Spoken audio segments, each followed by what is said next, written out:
se reeleger. Entretanto, o Romário se nega a revelar seu voto para a presidência do Senado. Ele falou: meu voto é secreto, está dentro do regimento da casa, disse o senador. Está tendo uma mobilização nas redes sociais, onde o foco é buscar os votos dos senadores para Rogério Marinho, para retirar um pouco o status quo. Ou seja, se Pacheco é eleito, a gente sabe que o status quo, ou seja, a situação do governo vai se manter.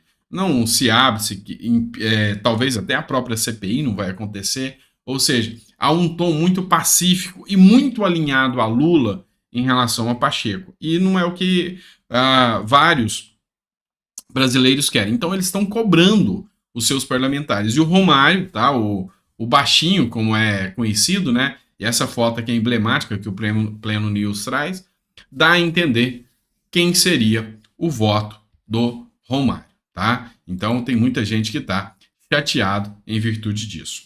Agora, vou trazer para vocês uma fala do Sanderson, tá? E eu corroboro com o entendimento dele. O governo, ele continua investindo ainda mais na criação da Guarda Nacional. E eu, como jurista, eu trouxe os meus posicionamentos. Um deles é que a Guarda Nacional ela poderia deixar de ser simplesmente ostensiva, ou seja, de proteção aos ataques, e passar a ser opressiva, né? Opressora, ou seja, perseguir as pessoas. Mas o Sanderson, ele é deputado federal e ele é delegado da Polícia Federal e ele é da área da segurança pública. Ele traz críticas aqui também a essa questão de se montar, de se criar uma guarda, tá? E eu queria que você assistisse comigo aqui esse vídeo do Sanderson. Bora lá. Olá, amigos, aqui deputado federal Sanderson, hoje, dia 30 de janeiro, quando completamos os primeiros 30 dias do desgoverno Lula, quando assistimos aí uma série de propostas e proposições estapafúrdias, absurdas. Uma delas agora, que estamos acompanhando, é a vontade de criar-se a Guarda Nacional, uma guarda pretoriana, aos modos da guarda criada lá na Venezuela, chamada Guarda Bolivariana, uma guarda que serve ao governo socialista de Nicolás Maduro, querem trazer esse modelo para cá. Nós não permitiremos jamais, porque isso é um absurdo. Já temos forças estabelecidas na Constituição, forças policiais como Polícia Federal, Polícia Rodoviária Federal, Polícia Penal, Polícia Militar, Polícia Civil, que cumprem suas missões constitucionais, cada um dentro do seu mistério, e por isso achamos absurda a tentativa de criar uma Guarda Nacional ideológica, socialista, comunista, com o objetivo de perpetuar o governo petista socialista no Brasil. Algo inadmissível. Hoje reunimos com um grupo grande de deputados federais da Comissão de Segurança Pública, da Frente Parlamentar de Segurança Pública, algo em torno de 50 deputados federais, que já dissemos que não aceitaremos mais esse absurdo de Lula, Flávio Dino, que agora é a chamada criação da Guarda Nacional. Contem conosco aqui em Brasília, estamos firmes e fortes trabalhando para todos os dias proteger a sociedade brasileira. Um abraço. Então é isso, pessoal. Corroboro com o posicionamento do Sanderson. A Celina Leão, que é a governadora do Distrito Federal interina, porque o Ibanez Rocha está afastado, deixou bem claro que essa ideia não deve corroborar, ela não deve ser levada adiante. Lógico, ela utilizou questões econômicas, mas também a Celina Leão sempre foi mais conservadora e ela fala também com questões ideológicas. E é lógico, quem é que quer uma guarda ligada e alinhada ao governo para que possa fazer justamente ações de repressão? Isso não se justifica num Estado democrático de direito, tá? Exemplo disso, eu trago aqui para vocês. Os protestos no Peru estão paralisando mineradoras e bloqueando as exportações, tá? Deixar claro para vocês, os protestos são de esquerdistas. Os protestos querem derrubar a presidente, que também é de esquerda, a Dina Boluarte. O presidente Pedro Castillo tentou dar o golpe de Estado lá no Peru e simplesmente caiu, porque o exército era forte no Peru e assim como também a defesa da democracia se operou pelo Congresso Nacional, que era forte, que não deixou que um ditador com mentalidade ditatorial, quis tomar a arma da população, por toque de recolher, dentre outras, tomasse o poder. E hoje, os correligionários da esquerda estão querendo a volta de Castilho e derrubar a Dina Boluarte. E lá a guarda e o exército são independentes, não são ligados e ideologicamente alinhados ao Pedro Castilho. Isso mostra o porquê está tendo o confronto e está tendo aqui uma resistência da polícia lá do Peru. Então, a gente não quer que aconteça o que está acontecendo no Peru aqui no Brasil, tá? Vamos lá. Um ponto aqui importante aqui para vocês aqui, uma matéria do jornal Metrópolis, um jornalista de fora, né, fez um questionamento a Lula, perguntando para Lula se ele não se arrepende da fala dele que igualava a responsabilidade de Zelensky, tá, ao Putin. Ou seja, se ele não se sentia arrependido de dizer que a culpa também é da Ucrânia.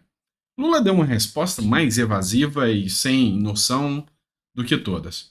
Ele falou que quando dois quer, um não quer, dois não briga.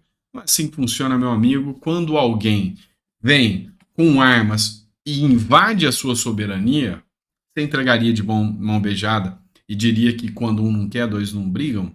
Então, assim, não há o que se falar. A Ucrânia foi violada por ataques violentos, tá? E ela respondeu. Então, eu, na minha visão, tá, de comentarista político aqui, eu acho totalmente errôneo e equivocado essa resposta do Lula. Para o vídeo não ficar comprido demais para você, vamos encerrar aqui, ó. Tarcísio de Freitas.